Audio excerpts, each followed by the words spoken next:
Om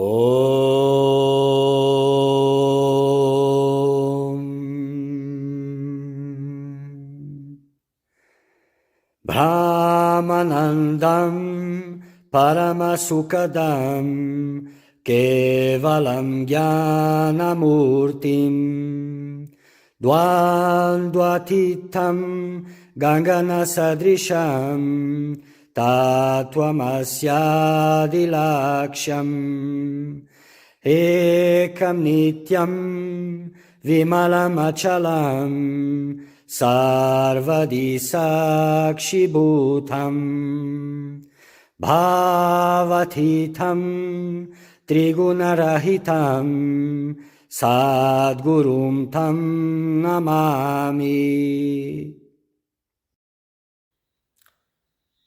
Dear Seeker of Truth, welcome. This work that we are going to talk about is one of the most sacred dialogues because it happens between two enlightened beings. One is Ashtavakra, the other is King Janaka, which was Ashtavakra's disciple. So in it you will have a glimpse of the instruction of an enlightened being so that you can achieve liberation, and also the vision of how a liberated being stands, acts, what is his experience. So pay attention to these teachings, fill your heart with surrender, devotion, sacredness, because that is the way to enjoy it the most. May it blossom in your heart, may you also find liberation.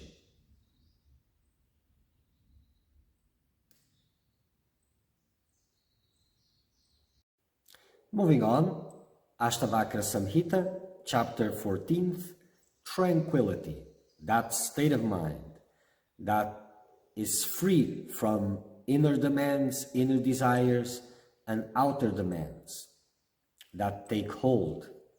So, Janaka continues to expound about his state of self-realization, speaking now about tranquility.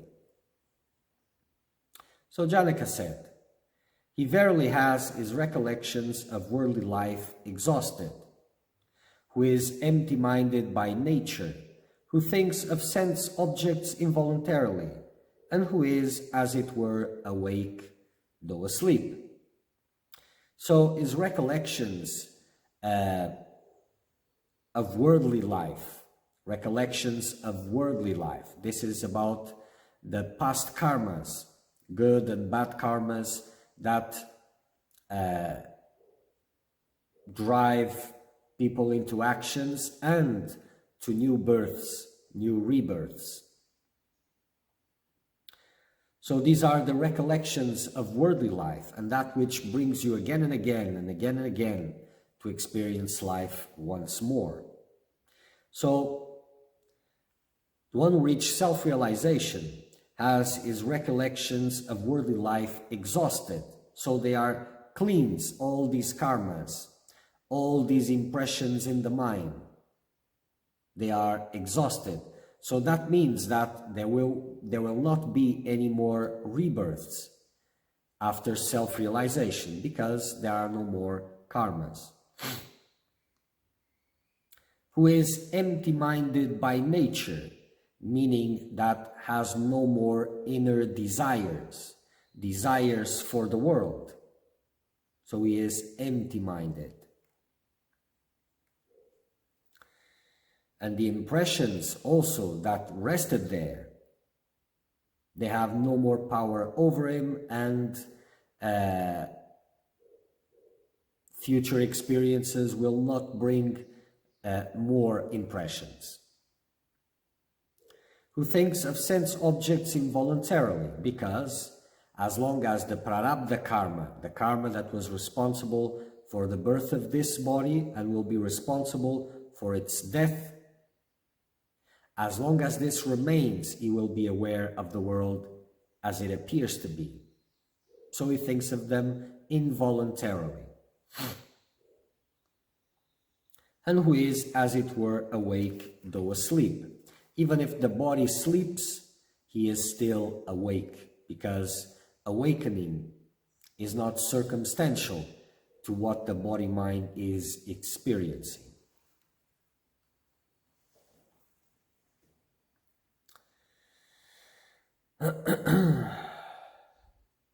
So these functions of the body and the mind will continue until this karma that brought this body to existence continues. When the body dies, then everything stops.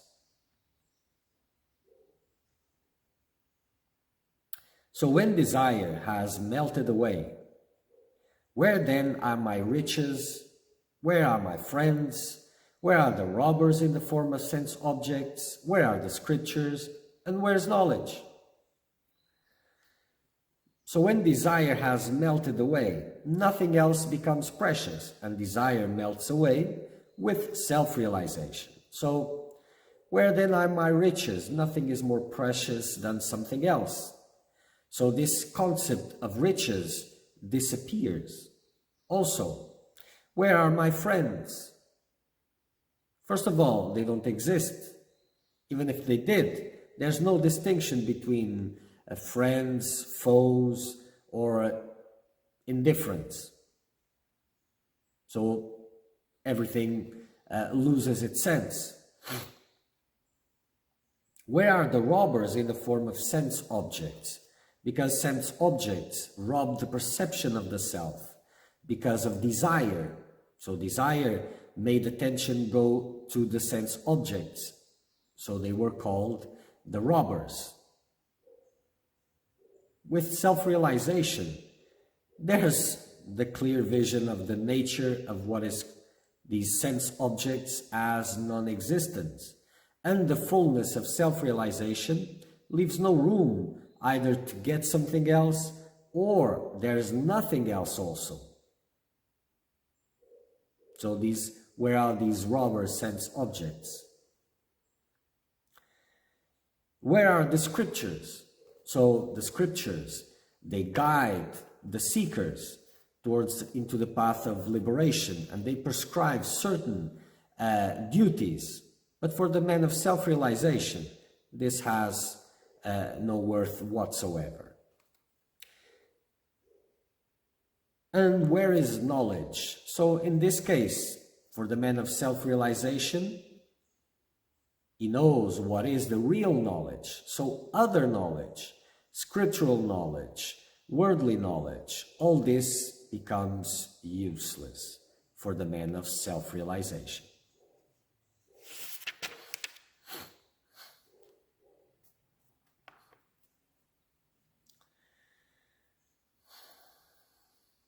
As I have realized the Supreme Self, who is the witness and the Lord, and have become indifferent to both bondage and liberation, I feel no anxiety for liberation. Of course. So it's like you're saying, oh, now that I've eaten, now I feel no more hunger, no desire for food, no anxiety for food because I've eaten. My belly is full. So, to understand, and it's very important to remind again and again that he is talking about his self-realization. This is not instruction. It's important to have a vision of the experience of the liberated one.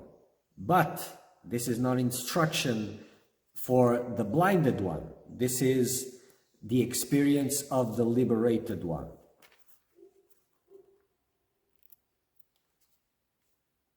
So as I have realized the Supreme Self, who is the witness and the Lord, and have become indifferent to both bondage and liberation, I feel no anxiety for emancipation. So I have realized the Supreme Self, who is the witness and the Lord, God of all. I have realized it. I have become indifferent to both bondage and liberation because I am the Self. I'm not the body nor the mind. It is the body-mind, the deluded one, who seeks for liberation, for emancipation, and he should do so. because that is the supreme goal. So this is the thing. So he feels no anxiety for liberation, for emancipation, because he has achieved it already. He knows the supreme truth. He has the supreme realization. He is both, as he says, the witness and the Lord. And by realizing the self, he knows all of this. He is fullness. So he has no anxiety for emancipation because he has achieved it. So this anxiety for emancipation is something that disturbs the heart of seekers and pulls them towards liberation, as it should. And this disappears with self-realization.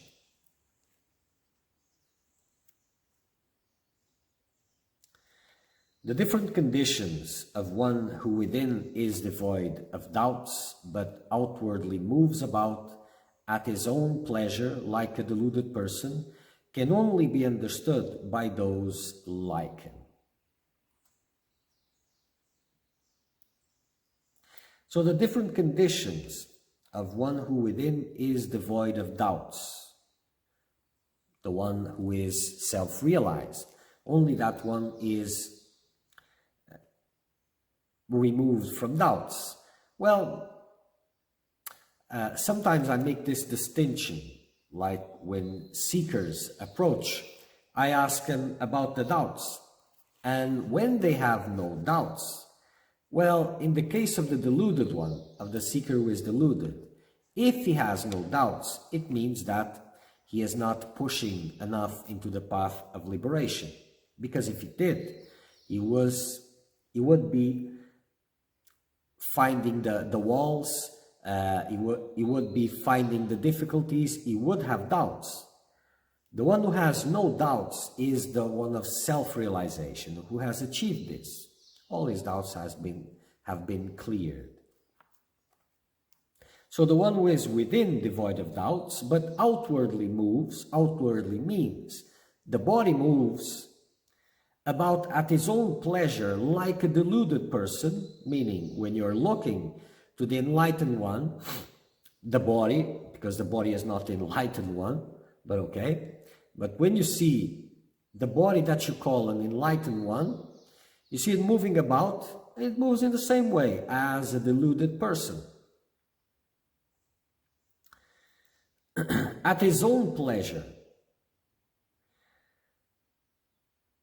like a deluded person, can only be understood by those like him. Of course, that exalted state can only be understood, what is happening can only be understood by an enlightened one also. Because the body moves according to its own prarabdha karma. Things are just coming naturally and spontaneously to that one. But by observing, there's no difference. In those movements, the way it is moving, behaving, by just an observation, it can have no difference whatsoever with a deluded person. But that can only be understood by the ones like him, right? By those like him, meaning those of self-realization. Others cannot understand what that means. They only can be subjected to their own judgments about what they are observing. But only the one of self-realization, another one of self-realization, can understand what is happening.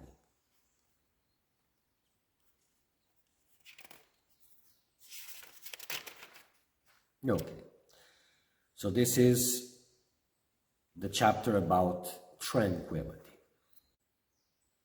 So adding a little bit more to this last verse is important, because there's the habit of seekers who doubt about if the master is enlightened or if it's not enlightened, and they tend to observe, to try to gain as much information as possible about the master, and observing the master's behaviors and They always think they get somewhere.